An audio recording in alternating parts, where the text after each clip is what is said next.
Hello and welcome to those of you who couldn't join us live for this webinar. The topic was family group conferencing, a family, culture and child inclusive practice. The video was recorded on the 22nd of August 2022. We would like to acknowledge the traditional owners of Australia and pay respects to their elders past, present and emerging, and especially welcome any First Australians here with us today or who are observing this recording. I come to you today from the lands of the Gunai people in southeast Gippsland, and Eve comes to us from the lands of the Younger Bay people in southeast Queensland. We have an image of Uluru as a reminder of the statement from the heart and the importance of voice, treaty and truth. Welcome everybody, and thank you, Joanne. Joanne, were you going to do a little bit of introduction to the Mediation Institute and us today? I will. I'm the Director of Mediation Institute. We're a specialist training provider. We train family dispute resolution, mediation and, of course, family group conferencing. This is one of our three most important qualifications or certifications. And we're also a membership body for mediators of those three categories. And Eve is our training partner for the family group conferencing facilitation. And Eve's going to be doing the majority of this presentation. I'll have a look at the chat. So if you have any questions while Eve's in full flight, feel free to use the chat and I'll make sure that she does address your questions at the opportune moment. And I'll just hand over to you, Eve.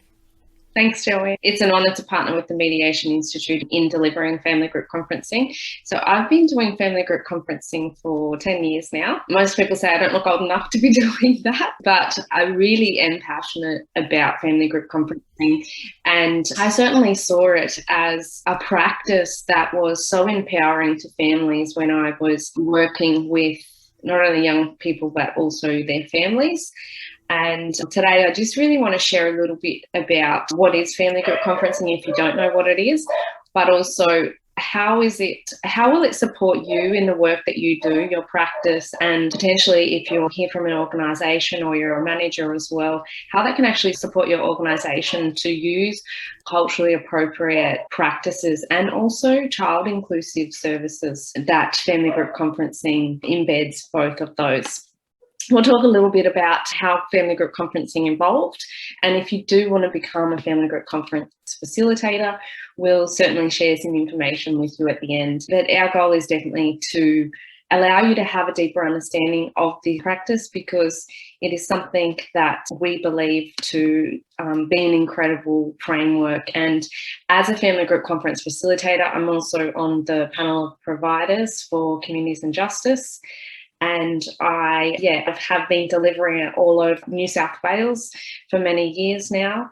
And I just find it to be such a rewarding practice as a facilitator to do.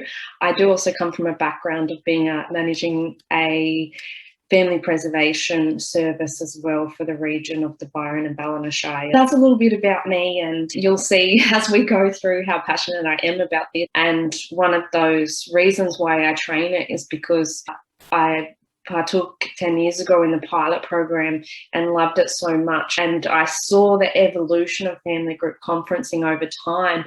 And what I saw at different times, and I think this was just it actually being embedded within systems and departments, was this lull of the pilot had stopped but nobody was doing it. And I was thinking, why are we not doing this? This is an incredible empowering practice for families and communities.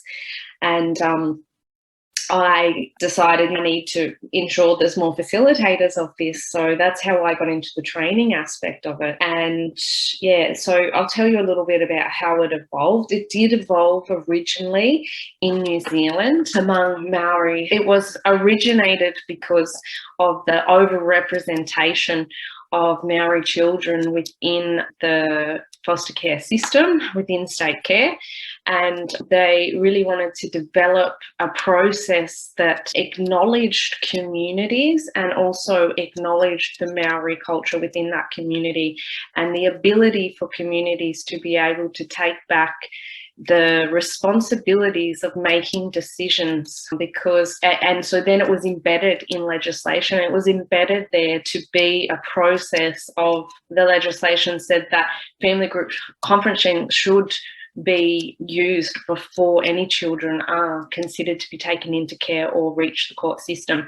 So it was actually a preventative model, and that's actually the origins of it and how it should be used. What we are seeing it being used in, sometimes more so many years ago, was once children came into care. So it's come into Australia now in 1992. As I said, I was part of a pilot program 10 years ago, so in 2012. And what I started to see was it was being used with children that were in care, which is a great start. And now we're seeing it come into a more preventative measure, which is really how it was originally created. So it is particularly, that slideshow went. It is particularly culturally appropriate for Indigenous families, and what we're seeing now is it's being extensively used with lots of facilitators who are of Aboriginal and Torres Strait Island origin are being trained as family group conference facilitators, which is wonderful because they're able to use this as a framework within their communities. If you don't know what family group conferencing is, let's talk a little bit about that. It is really a family-led decision-making process. So when we think about the preventative measures and the plans that are often made, it did originate as a child protective response. However, what we're seeing is that it's emerging it's in over 20 countries now, and it's being used in lots of different contexts.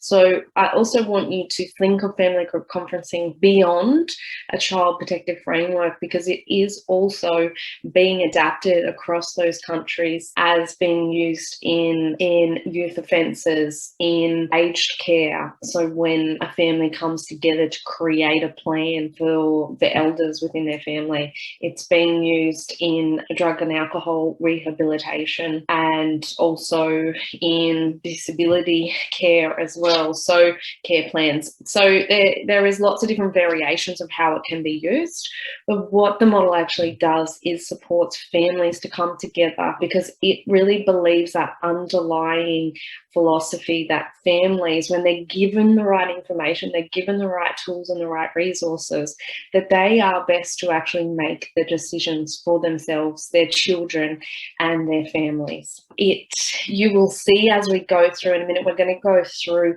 what are the different stages of family group conferencing and how does that actually work.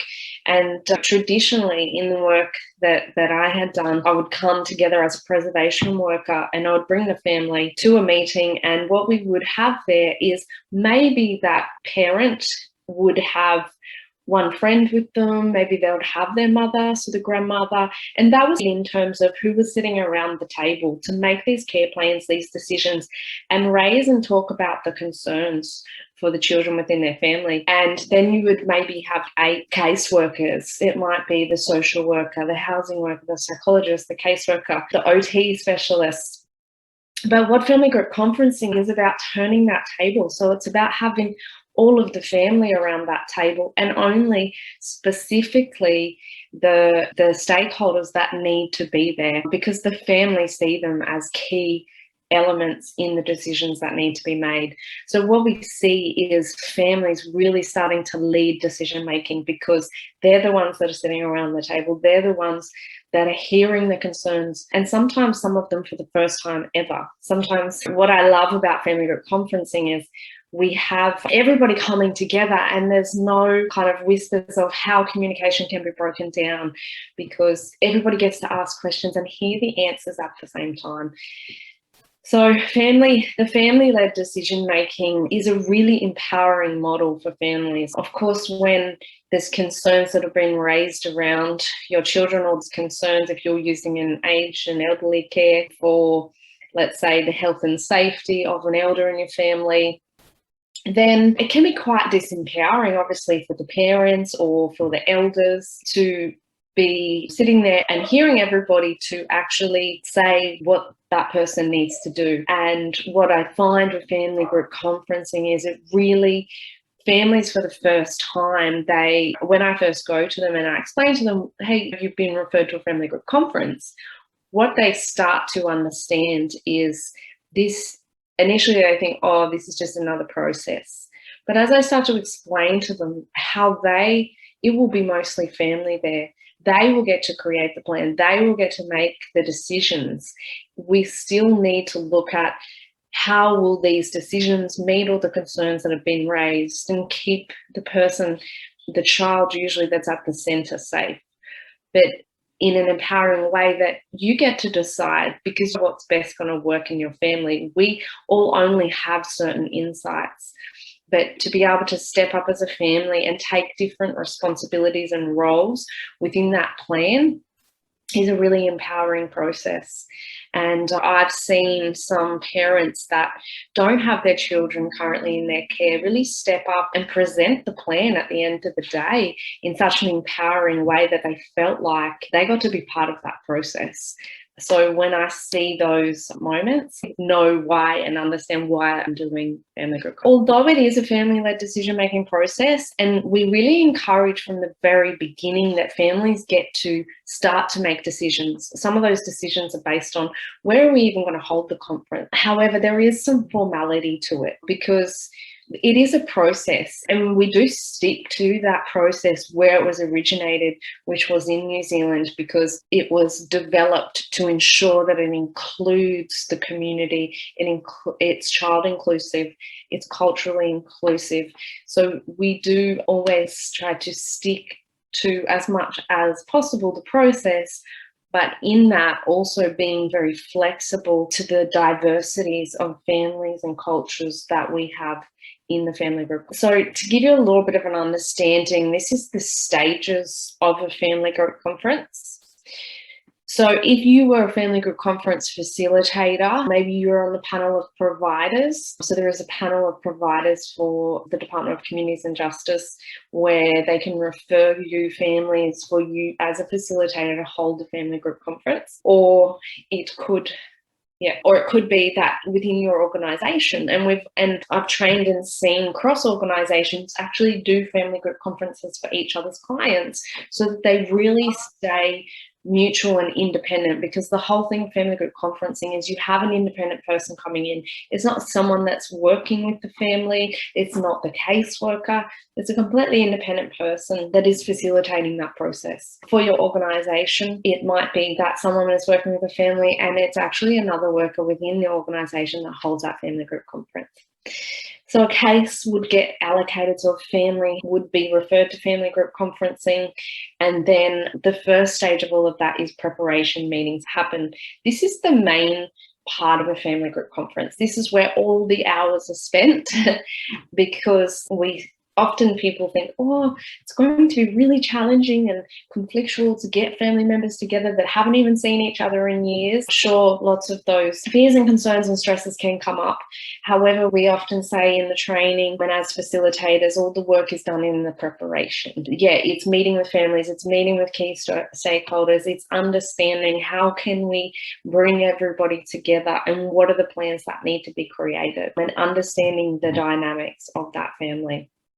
And making sure that everybody is informed, because often what happens is people come along to a meeting, no wonder they're so anxious because there's so much fear around what is going to happen. And the whole key of a family group conference, and this is where the culturally inclusive aspect comes into it, is that families are really well informed. We sit with each family member and help them to really understand what's going to happen on the day, who's going to talk and when are they going to talk, what are some of the things you want to bring up, these are some of the things that might be brought up, these are the concerns that really need to be planned around, this is how the plan might look. So we really work with the family to come well informed so that they don't feel disempowered even from before the process begins. Then we go into the family group conference meeting itself, and I'm going to show you a little slide to help demonstrate that in a moment. But that's where we really bring everybody together, including the child, to discuss the needs and create a plan. Then a really important aspect that I believe is the plan review. It's something that I've always held as a really important thing, because I do believe for accountability and integrity on everybody's part, one of the most important things is that a plan review actually happens. So then we can see how things are going. Are there any adjustments that need to be made? And did everybody follow through? And that's not just family, that's also caseworkers and other workers that are involved within this. So it really keeps everybody accountable. Okay, so before I go into the depths of the meeting, I would really like to share with you how this practice, how this framework in using this in the work that you do can support culturally your work, so that you are operating from a very culturally appropriate framework.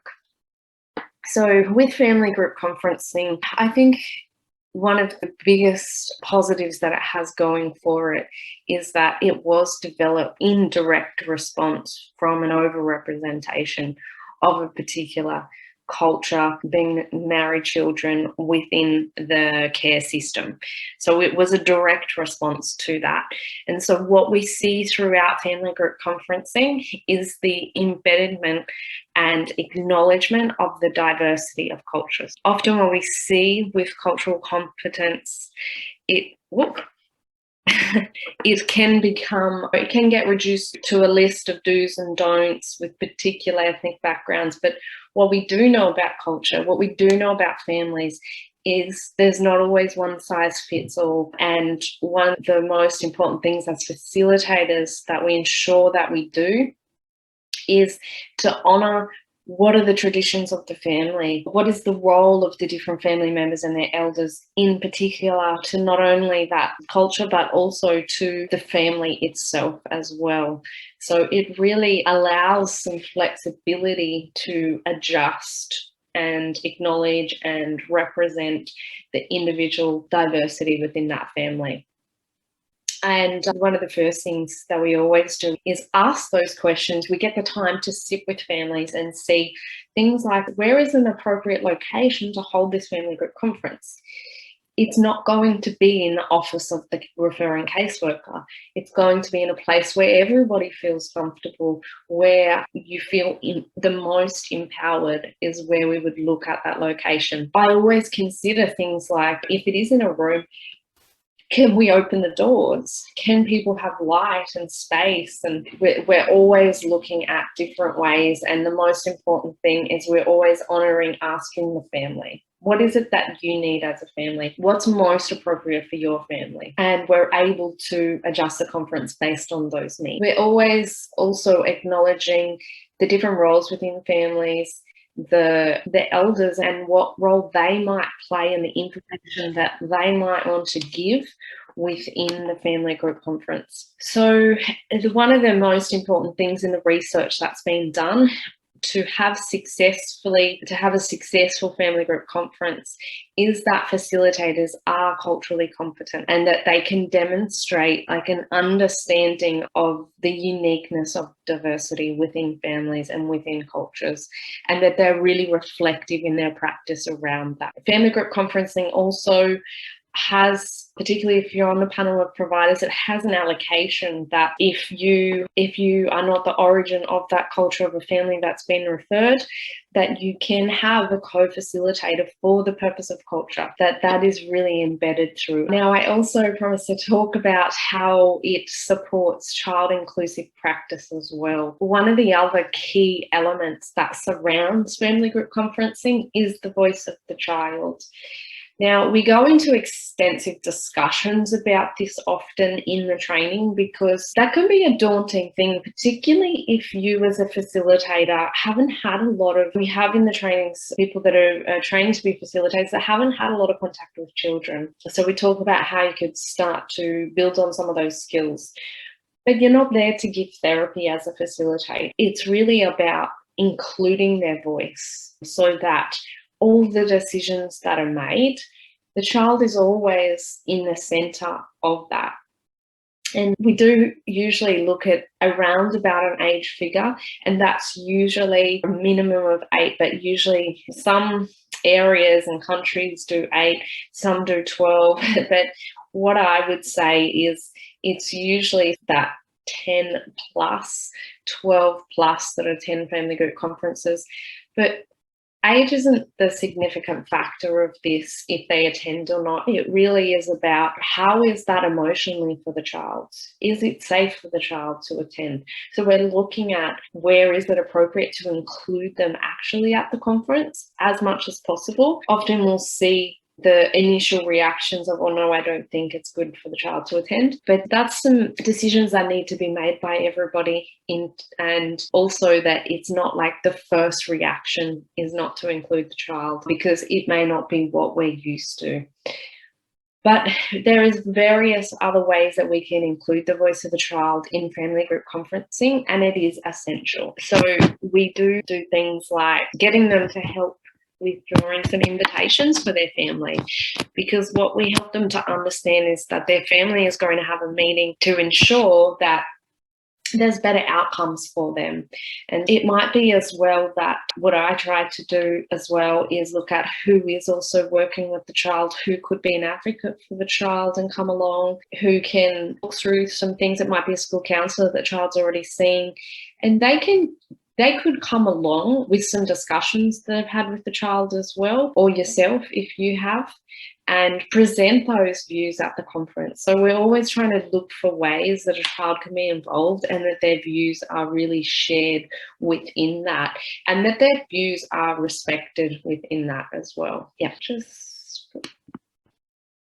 I want to share with you now the FGC process and how that would look if you were a facilitator and how you would facilitate that. As I said, most of the work is done in the preparation, although it feels daunting to go in and facilitate this whole process. It's really when we do the preparation and we really focus on that, and we focus on the elements and of a family group conference, then the FGC process is actually a really beautiful day, I must say, because there's so many positives and strengths that actually come out of it. So stage one is information sharing. This is where everyone comes together. This is where the concerns are raised and the concerns are shared, and everybody gets a chance to ask questions, to share how they can support the child, support the family, what are some of the things that need to happen. And it gives everybody an open space to be able to share as much as possible and ask as many questions, also to the caseworkers, to the other workers that are there.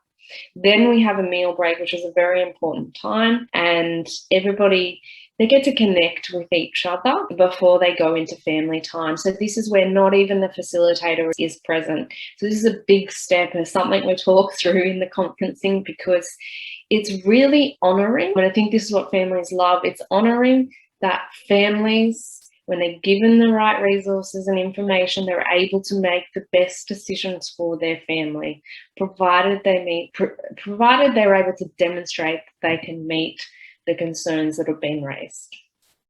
And then we have a stage 3 where everybody comes back in the room and the family get to present their plan.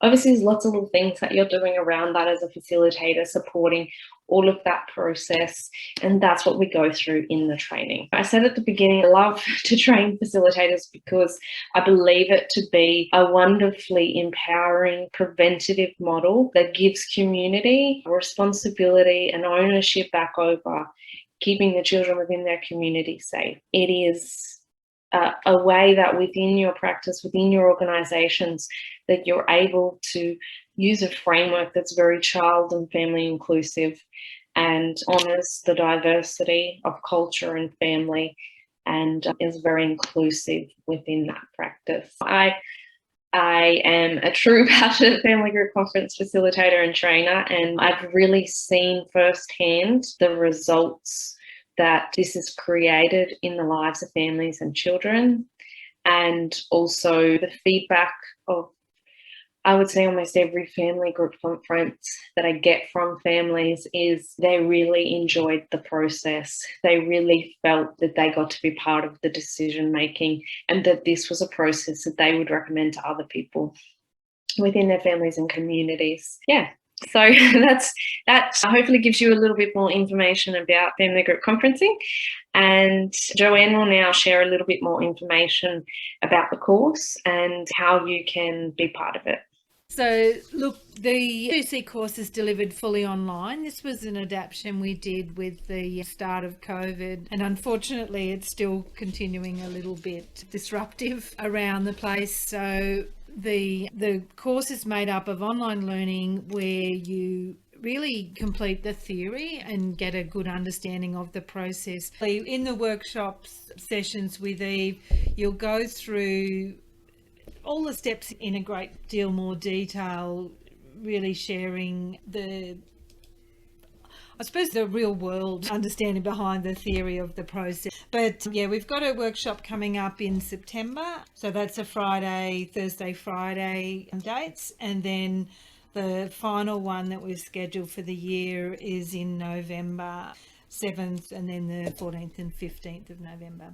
The course cost, and that's including the online learning and the workshops, is $1,400. Members get a 15% discount. Mediation Institute members. Anyone who's done FGC training but perhaps is looking for a refresher or very specific professional development around the process, you're able to re-attend at $495 for that's as much as you want to participate in there. Now, if you're interested in professional membership so that you've got support, we've got a webinar later in this week for members on the business side of family group conferencing. So rather than just relying on if you're on the panel for New South Wales for cases to come up, also looking at how you can work with other services and organisations to provide FGC services. So anyway, the membership is there for support. We run group supervision sessions as well to talk about cases and other things, and Eve hosts all of those because she's our expert. That's pretty much it. There's a link on our website to register for the upcoming workshop if you're interested.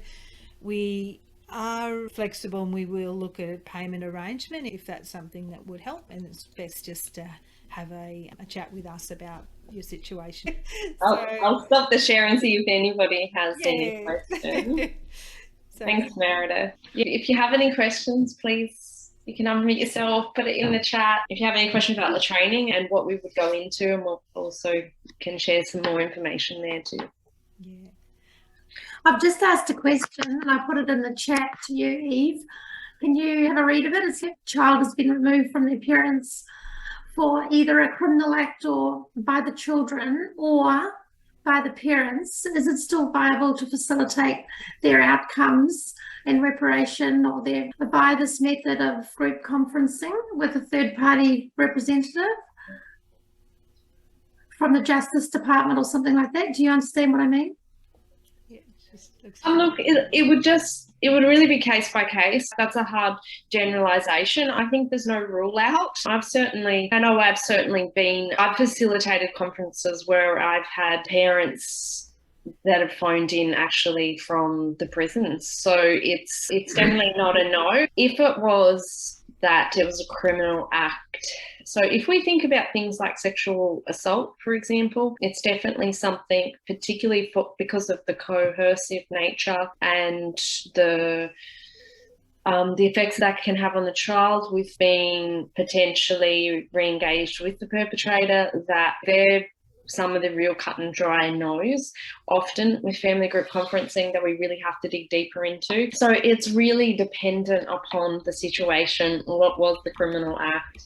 Was it the parents? Was it the children? I was thinking more of like if you get young kids in and around our area, they might be 15, 16 and they pinch cars, go for a joyride. Yeah, great. This is a great process. Yeah, no problem. Yeah. Just like the one who's been sexually abusing the kids. Yeah. So you've got that situation where where they can't take a car and steal a car, and you've got the victim whose lovely car's been taken and they're pretty cheesed off. Mm-hmm. So in those sort of situations with family group conferencing, have you seen not only the family come to terms with having the kid be more accountable or whatever? No, look, I've only been part of that in a juvenile justice conference, but it's certainly something that this family group conferencing can be used much more widely, but it would be more in terms of a plan. It might be a plan that the family come together with and present to the court. So as a family, we've came together, we've had a family group conference. We would like to present this as a way of how we're all going to work together as a family and support this young person to make other decisions. And that's definitely a way. It's different to juvenile practice. Juvenile justice. Yeah, it is different to that. Yeah. But yeah, it certainly can be used in ways. I believe it can be used in many areas in different ways. That's just good, because I haven't been out of that system for a while, and I just wondered if they were using this family group conferencing to do some of that kind of work with young people. Yeah, I do believe in other countries they're using this. But yeah, in Australia, no, because we already have some other, I guess, embedded practices. Yeah. But it's definitely being used. It's definitely being used for young people. So I've definitely had many conferences where young people are involved. And yeah, it might be a 16-year-old that's the key of this conference. Thank you. Yeah, I mean, it'd be opportunities with, at the moment, there's a school refusal and that sort of thing is epidemic following the pandemic. There'd certainly be some opportunities there, perhaps, to help support parents who are just can't get the kid to go to school. It's definitely a common theme in family group conferencing of these. And because of the way we develop questions and plans with families, it's really looked at from not how are you going to ensure that the child or the young person attends school 100% of the time. It's really looking at, how can we increase that engagement with school? And it's always looking at it from an empowerment model as opposed to what somebody has to do. And families really have an opportunity to talk about that in a way that best works for them and young people. So if it's a young person, you as a facilitator will also get the opportunity to work with that young person and start to ask them, what do you want? What are some of the things that you think you want to bring along to put on the table to plan around? So really looking at some of the decisions that they want to make as well. And that's where we'd be really child inclusive. Okay, thank you everybody for coming, and I hope to see some of you on the training, and I hope that you continue on wanting to seek more information on family group conferencing.